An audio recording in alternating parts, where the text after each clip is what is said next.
nuestro invitado, con Claudia Roura. 6:42 a.m. 4 consejeros del CNE, Diana Atamaín, José Cabrera, Luis Verdesoto y Enrique Pita, podrían ser destituidos por incumplir las sentencias del Tribunal Contencioso Electoral. Esto respecto a la sentencia hecha para los procesos internos del Movimiento Justicia Social y poder inscribir sus candidatos, en los que estaba para binomio presidencial Álvaro Noboa y Gino Cornejo. Por otro lado, el Comité de Derechos Humanos de la Organización de Naciones Unidas habría solicitado al Estado ecuatoriano que se cumpla una sentencia de la justicia electoral para que se inscriba al empresario Álvaro Noboa como candidato a la presidencia, justamente por el movimiento Justicia Social. Y para entender todo este enrollo nos contactamos con Mauricio Alarcón, director de la Fundación Ciudadanía y Desarrollo. Mauricio, buenos días y bienvenido a Notimundo al Día. Buen día, Claudia, y un saludo a nuestra audiencia de FM Mundo. Efectivamente, el día de ayer fuimos testigos de un embrollo en cuanto a lo que ha venido siendo durante las últimas semanas el proceso electoral. Partiendo de lo nacional, el hecho de que un juez del Tribunal Contencioso Electoral ha resuelto no solo una multa y la pérdida de derechos o suspensión de derechos durante varios años de 4 de los 5 miembros del CNE, sino que incluso ha ordenado su destitución. Uh-huh. Pero esta decisión es en primera instancia. ¿Cuál es el proceso? ¿Qué es lo que tienen que hacer? Porque hemos visto que pueden apelar y que presentarán en los próximos días apelaciones. Efectivamente, a partir de esta decisión de un juez del Tribunal Contencioso Electoral, los miembros del CNE afectados por la decisión, en primer lugar, pueden pedir aclaración y ampliación de lo resuelto, lo cual, tengo entendido, lo harán en las próximas horas y después de ello apelarán. Uh-huh. Pero por la forma en la que está establecido el procedimiento en el Código de la Democracia, resulta ser el mismo Tribunal Contencioso Electoral. Simplemente será el pleno de la organización que resuelva en este caso la apelación que presentarían estos 4 miembros del CNE. Uh-huh. Eso quiere decir que todavía no están destituidos y todavía tomará mucho tiempo para que esto se pueda concretar. Mientras tanto, ellos siguen en sus puestos organizando las elecciones. Efectivamente, y no solo eso, sino que el día de ayer en horas de la noche se emitió un comunicado por parte del CNE en el que se dice en primer lugar que se ejecuta todo con normalidad, que no va a haber ninguna alteración del proceso electoral, que la fecha del 7 de febrero se encuentra inamovible, como se lo había mencionado en días anteriores, y que los miembros del CNE activarán todas las instancias legales en contra de esta sentencia, que a su criterio, y esto es muy importante decirlo, vulnera la estabilidad democrática del Ecuador. Exacto. Esto creo que es muy importante decirlo porque no estamos frente a simplemente un acto que afecta a los miembros del CNE, sino que con un proceso electoral en marcha, en plena campaña electoral, y a 30 días de que los ecuatorianos acudamos a las urnas, indudablemente esta decisión desestabiliza la democracia y el sistema democrático que tiene nuestro país. Mauricio, ¿realmente los vocales incurrieron en desacato respecto a esta sentencia del Movimiento Justicia Social? Esto ha sido ya analizado por expertos hasta la saciedad y creo que es importante volver a mencionarlo porque hay personas que simplemente se obstinan en discutir si Álvaro Noboa puede o no puede ser candidato o si la decisión del CNE gira en torno al señor Noboa. Como recordarás tú, el 14 de diciembre el CNE, precisamente con los votos a favor de estos 4 miembros, aprobó una resolución. Uh-huh. Una resolución en la que, en definitiva, dicen que ya han realizado lo que mandaba el Tribunal Contencioso Electoral, que no pueden dar marcha atrás a etapas que ya han sido cerradas bajo el principio legal de la preclusión. Y para que nos entienda bien nuestra audiencia, esto implica que al haber varias etapas sucesivas, el cierre de una es lo que permite la habilitación de otra. Entonces, el encontrarnos, por ejemplo, en este momento, en campaña electoral, es porque las etapas anteriores que van desde la democracia interna, la presentación de candidaturas y su calificación, ya han sido cerradas, y pues en ese sentido, incluso hace pocas horas se ha mandado a imprimir papeletas de votación al Instituto Geográfico Militar. Así es que el Consejo Nacional Electoral ya lo ha dicho. Y a propósito del otro tema que tú mencionabas, lo que también nos hemos enterado el día de ayer en cuanto a la Organización de Naciones Unidas, uno de sus relatores, mencionar que lo que ha venido sucediendo no es la negativa a una candidatura en específico, porque incluso la sentencia del Tribunal Contencioso Electoral ni siquiera menciona al señor Álvaro Noboa, sino que lo que pide al Consejo Nacional Electoral es que realice las acciones necesarias para permitir procesos democráticos internos donde falte, para terminar la inscripción de candidaturas donde hayan estado pendientes, pero no hace mención a algo en específico. Y además, como ya lo he venido diciendo en varios espacios, es importante que empecemos nosotros a discutir las cuestiones de fondo, no girar en torno al capricho de una persona que está poniendo en riesgo el sistema democrático del país. Cuestiones como que lo que origina esta decisión del Tribunal Contencioso Electoral es una denuncia presentada por el señor Jimmy Salazar. El señor Jimmy Salazar no solo que es esposo de Pamela Martínez, sino que incluso está mencionado en la sentencia del caso Soborno.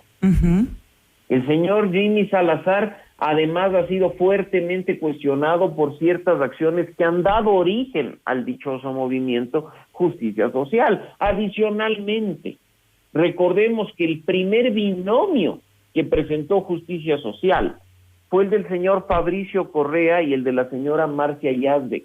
Correcto. Este fue el que cumplió los procesos democráticos internos, la aceptación de candidatura y demás. Y el señor Correa y la señora Yazbek dieron pie atrás con su postulación, argumentando sus razones en una rueda de prensa. Y que además el señor Salazar no buscó reemplazar la candidatura del señor Correa con la del señor Álvaro Noboa. El señor Jimmy Salazar públicamente anunció e incluso intentó inscribir ante el CNE las candidaturas de Carlos Casanelo y Marien Segura, que fue miembro de la Corte Constitucional junto a su esposa Pamela Martínez. Después apareció el tema de Álvaro Noboa, y que yo sepa, al menos en la legislación vigente, simplemente se puede reemplazar un binomio por una vez, no por dos, como si el caso con el señor Noboa. Entonces, estamos viendo que caemos en un discurso político, caemos en un discurso que está poniendo en riesgo, insisto, el proceso electoral que terminaría en primera vuelta el próximo 7 de febrero, y pues ahora hay que enfocarse en lo que verdaderamente importa, en el hecho de que los ecuatorianos tenemos que ir en 30 días a votar y a elegir una nueva Asamblea Nacional, un nuevo presidente de la República y representantes al Parlamento andino. Y que nada de lo resuelto el día de ayer por un miembro del Tribunal Contencioso Electoral actualmente se encuentra en firme, toda vez que quienes han sido afectados por la sentencia van a presentar los recursos que permite la ley hasta que llegue definitivamente a una decisión final.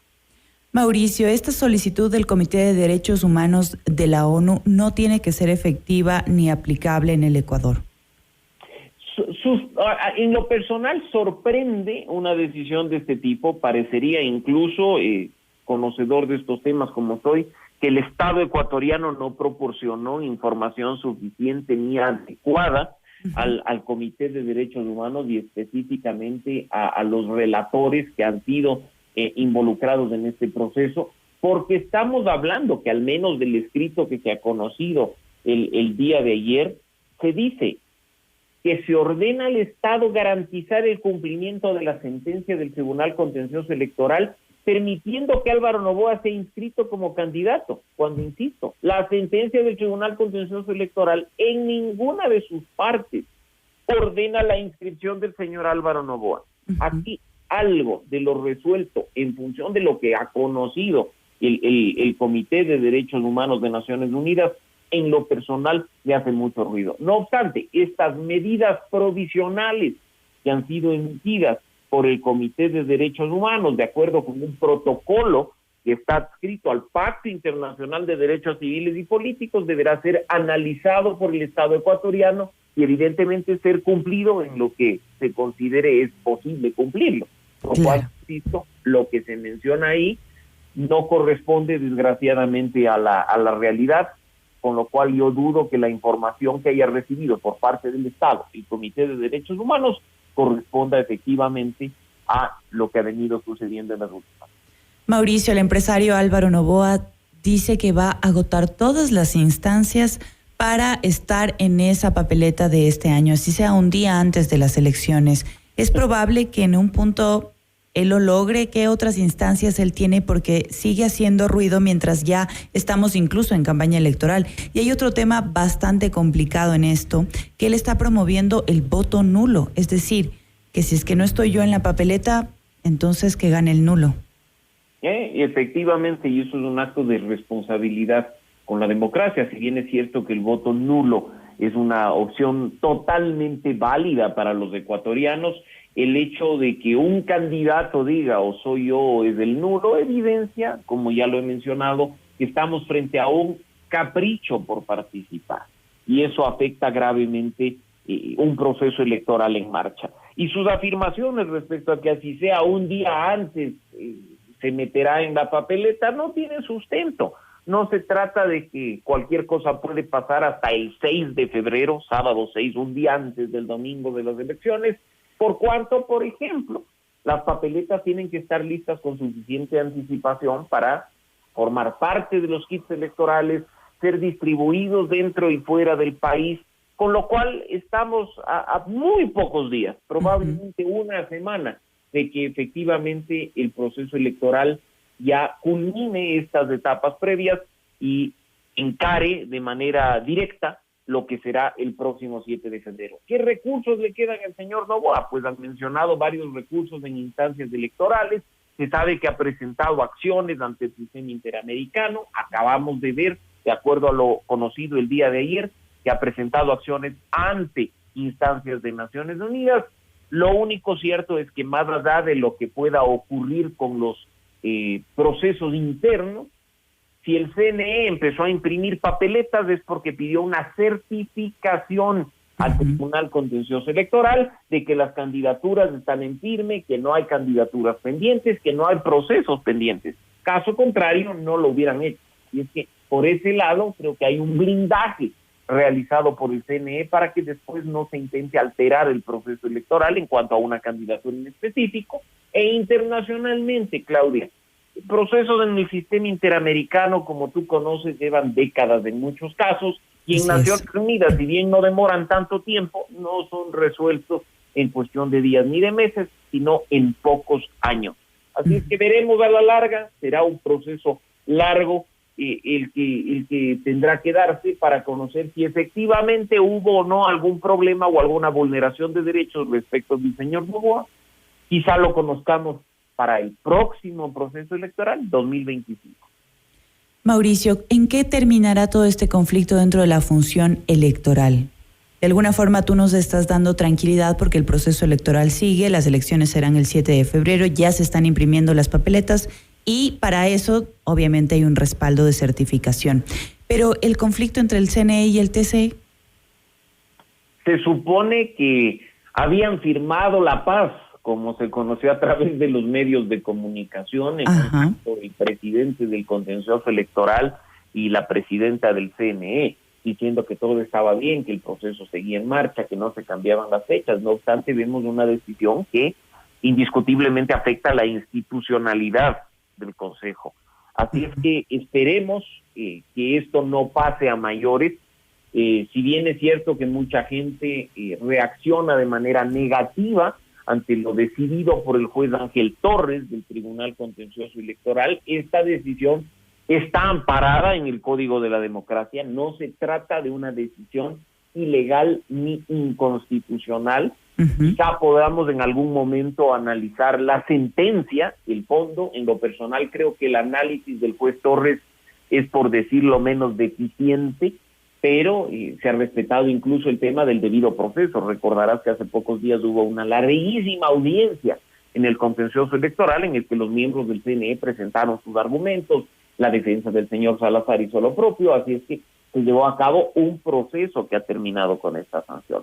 No obstante, en lo personal, y eso es lo que yo transmito en este espacio, mi tranquilidad radica en el pronunciamiento del CNE el día de ayer, en el sentido de que el proceso electoral sigue, la fecha de las elecciones es inamovible y que pues llevarán a cabo las acciones legales que les permite la Constitución y la ley para defenderse como corresponde a una circunstancia de estas. Y un mensaje que creo que es importante transmitirle a nuestra audiencia: no podemos, bajo ningún concepto, poner en riesgo un proceso electoral en marcha. Perfecto. ¿Qué intereses habrá detrás para llegar a este punto? Esperemos que terminen, esperemos que desaparezcan, porque lo más importante en una democracia, si bien no es el único elemento, es garantizar la posibilidad de los ciudadanos de ir a las urnas a elegir a sus representantes. Y eso tiene que hacerse el próximo 7 de febrero. Perfecto, y con esas reflexiones cerramos este noticiero. Muchísimas gracias, Mauricio Alarcón, director de la Fundación Ciudadanía y Desarrollo. Muchas gracias por acompañarnos. Gracias, Claudio, un buen día. Esto es Notimundo al Día, siempre bien informado, siempre bien informado, siempre bien